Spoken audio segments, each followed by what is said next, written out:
Oh my gosh, what's going on? Hey, my name is Lockee and you're listening to my podcast, Indie Music Diaries. I hope you're having a lovely week. Hope you're having a lovely day wherever you're tuning in from.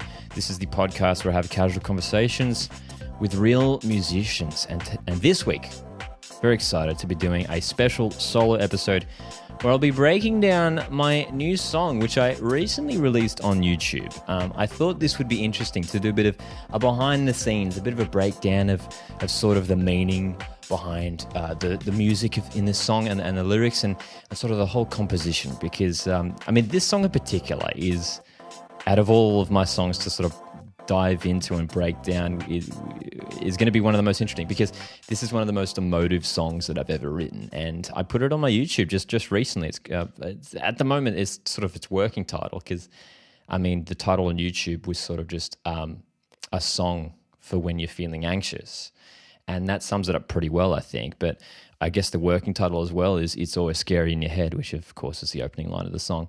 In case you haven't heard it, here's a little snippet of it right now. But try to make sense of it all.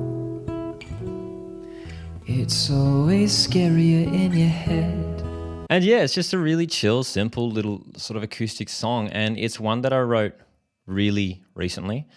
And this song came out of being in what is now, I think, a 10-week lockdown. We've been here in New South Wales, Australia. We've been in lockdown for so long. And, it's not just a song about me. It's more so a song about sort of seeing people around me and sort of, what the situation like this, the whole world basically, has been going through the same thing. It can have, negative effects on your mental health. And, that's obvious. That goes without saying. But I think it's really important to bring light to that and be comfortable talking about that with each other, and, not staying silent, as we know is such a big thing. So this song was sort of a song to hopefully bring peace, not just to myself, but to people around me as well. So, a really simple song. I wrote it within like 15, 20 minutes. It sort of all came out, and, there's not too many lyrics in the song, and it was all incredibly honest. And when it was coming out, when I was writing the song, I went through with the intention to almost make it as if it wasn't a song, like not necessarily a poem, even just almost like a conversation. If you look at the chorus, the lyrics that I've got in the chorus, it's very conversational. Aren't our brains funny how they make a world of the things that we all remember and we call them dreams? Isn't it funny how the smallest of things can snowball to avalanches? Overwhelming. It's funny as I'm like reading it out there. I've never done that before, like reading it out loud. It sounds like I'm doing slam. I'm at like a slam poetry night or something. Snowball to avalanche. It's overwhelming, but then morning comes, and remember all along that it's always scarier in your head. Dude, I think I've got a career after music and slam poetry done. But yeah, I just love that sort of that conversational tone that came out in that chorus, because what I do like is how it tied in with the chords nicely. And writing chords is an interesting thing. And, if you're a musician listening to this, of course, I know a lot of musos listen to this podcast, and I don't know if you have the same thing, but when it comes to chords, it's funny. Sometimes chords are the hardest things to write if you're sort of looking for that right sort of progression. But a lot of times, like for example, with a song like this, the chords sort of wrote themselves in a way, and they sort of, alongside the melody, created themselves. And there's some interesting chord sort of voicings that I use that are a bit unusual. I don't always use, bizarre sort of chord voicings in a lot of my songs, but I like how with each line, each chord sort of complemented it a little bit. And that's when I realized I think that was when I realized that this was a song. And I think that's the thing with songwriting, for me at least, and hopefully other songwriters, if you're listening, can relate. But there's always that little sort of click, that like moment of magic when you realize, when this is like not just another little idea that, okay, this is actually a song. This could actually be something special, something that you're proud of. And I think in that chorus, that's what ultimately hit, especially just the way that melody flows. And our brains funny, they make a world of the things that we all remember. We call them dreams. It's very very sort of almost like a roller coaster in a way. It's just the way it's rising and flowing, and very sort of sing-songy in that way, almost like a lullaby. I think that's ultimately what I was going for with a song like this. It's like a lullaby in a way. And I wanted to keep that true as well, especially with the instrumentation, because with the instrumentation, to be honest, I just like recorded it by myself. Just, I didn't do anything fancy anyway, but kept it very simple with just the guitar, vocals. In the video that I put up on YouTube, I added a cool little guitar solo in the middle, which I thought was cool. And then even just some little harmonies, just some oohs and ahs in the background in that last chorus there. And I could have gone all out. Like I was thinking about adding some sort of like piano and maybe some like sort of synthy pad things. You could probably make a song like this a bit more electronic, but what I've been doing with my songs a lot recently, I guess I always have done this, but more so I've done it intentionally recently, is that I've really keep it true to the instrumentation for the song. I keep it true to whatever I wrote it on. Obviously a lot of the songs being on a guitar, but obviously whether it's electrical or acoustic really dictates sort of where it goes to. So I keep that in mind when it comes to sort of fleshing out the production of a song.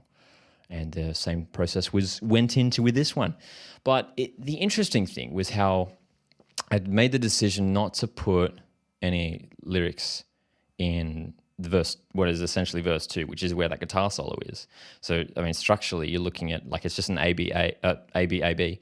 So, your verse, where I sort of sing, I guess, two verses, like I guess in my head, there's sort of two different things, it's always scary in your head, and the next one is never as bad as it seems, sort of two sort of separate verses there. Does the chorus. And then it feels like, obviously, it should just go to another second verse. But I decided, especially with a song like this, again, going back to the whole idea of a lullaby. It's like, lullabies are generally sort of short little songs, and I wanted to keep it like that. I didn't want to make it like just your classic pop song thing. It's like, we'll do another verse, and then we'll do a chorus, and then we'll do like a different sort of thing for the bridge, and then maybe another guitar solo, and then one more chorus. I want to keep it super simple. So just the guitar solo, and then finishes off with one final chorus, which drags on a little bit, but that helped a lot. And I allowed myself to do that as well, because I was thinking, oh man, maybe it sort of does need a second verse. And, I was going to split up verse 1 and sort of like put maybe half of that as verse 2. But like mapping it out in your head, which I think is a great thing to do as a songwriter, is just sort of like, as puzzle pieces, as if you're sort of scrapbooking, like putting things in order, just like, okay, if I move this down here, what's that going to look like? But is this section going to become a bit thinner and blah, blah, blah, just sort of shifting the pieces around. And for me, that's something that I've sort of been challenging myself to do a bit more. But yeah, I allowed myself the sort of permission, which sort of sounds funny, but to leave that verse 2 open. It's like, what if we just do that? And listening to it now that I've sort of recorded it and I've put it out on the internet, it's like, yeah, it's like it sounds right. Like it doesn't feel off to me at all. And this year's been interesting because, like, to be 100% honest, like I haven't written that many songs this year, only a handful. And, partly that has been because of lockdown, that lack of inspiration and, lack of being able to sort of collaborate with other people and connect with other people and sort of experience, like going to concerts. That's always an inspirational sort of time. So this song was the first song that I wrote this year that felt really like, when I wrote it, I was like, okay, this is 100% honest. I'm not hiding anything here. I think storytellers, this is interesting. For me, there have been times where I've written songs that aren't genuine.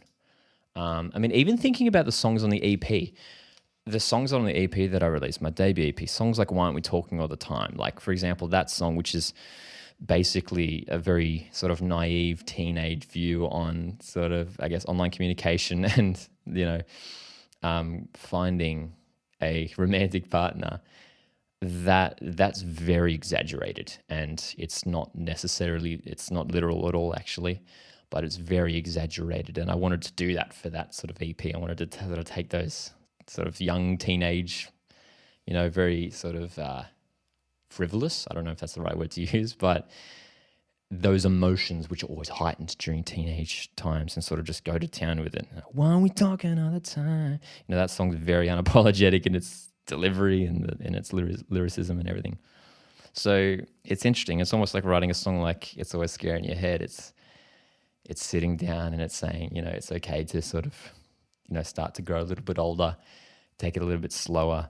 I mean, what am I talking about? Like I'm still so early on in my career, but you know what I mean, right? Like you're sort of, I've been writing songs for a number of years now though. So it's interesting sort of seeing how your writing style can evolve, and you only sort of realize that when you take stock of what has come before.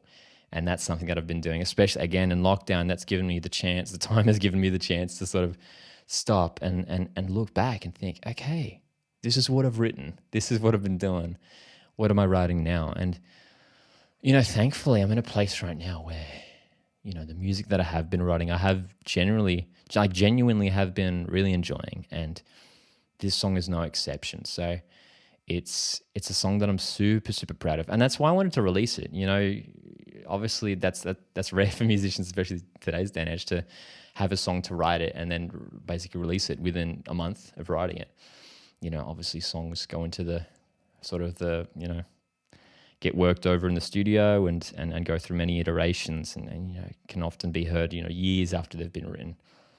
But this felt like a right time to release this, especially with, a lot of my family and friends being in lockdown here in New South Wales, Australia.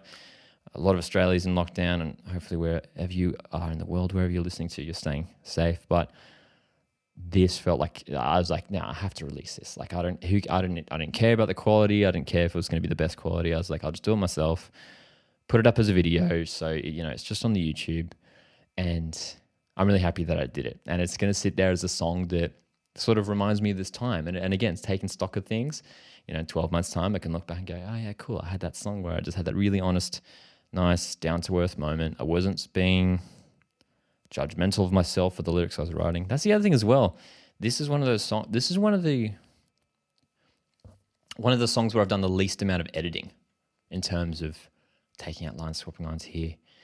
I sort of just was writing, just sort of, as I mentioned earlier, just very conversational in tone, and that's ultimately the reason why I didn't have to edit it, because it was honest, because it was just me just talking. It was my own sort of inner monologue. And it's like, oh, my brain's funny. No. When you find that honest place, when you're writing from that honest place, you don't have to go back and edit, because that is what it is. And I think that's really powerful as a songwriter and a creator, a storyteller, to allow yourself that freedom to just, whatever comes out, comes out. And that is what it is. And, as I mentioned, I reckon it works really well with sort of the chords that I put in there. And it all sort of, I was really, really happy with what had came out after I'd finished writing it all. Not too much else I have to say about that, but It's Always Scary in Your Head, a song that I wrote. If you're ever feeling sort of slightly anxious, mental health is such a big issue. And, the idea of being together and togetherness, like such a big thing for me. I mean, it's always helped me connecting with people, talking to friends, which I know, again, is such a cliche thing, but it's helped me so much. So this is a song that's just like, hey, it's okay. It's like, I get how you're feeling too, even though a lot of the times it feels like, this is only me. I'm alone in this sort of thing. We're all going, especially with the time that we're going through in the world, of course, we're all in this together. Cliche again. But hey, thanks so much for checking out this little mini behind the scenes podcast for an insight to my new song, It's Always Scary in Your Head. It's a song for whenever you're feeling anxious. So if you want to check it out, I'll make sure to include the link in the bio of this podcast. It's on my main YouTube channel. You can search up Lockee on YouTube as well. So thanks so much, guys. New episodes of Indie Music Diaries, of course, every single Wednesday, chatting to fellow musicians, or it's going to be me here just having a nice little solo chat, whether it's diving into a behind-the-scenes song, chatting about some artists that inspire me, or whatever else related to the wonderful world of music and my life. So once again, guys, thanks so much for checking out the podcast, and have a great week.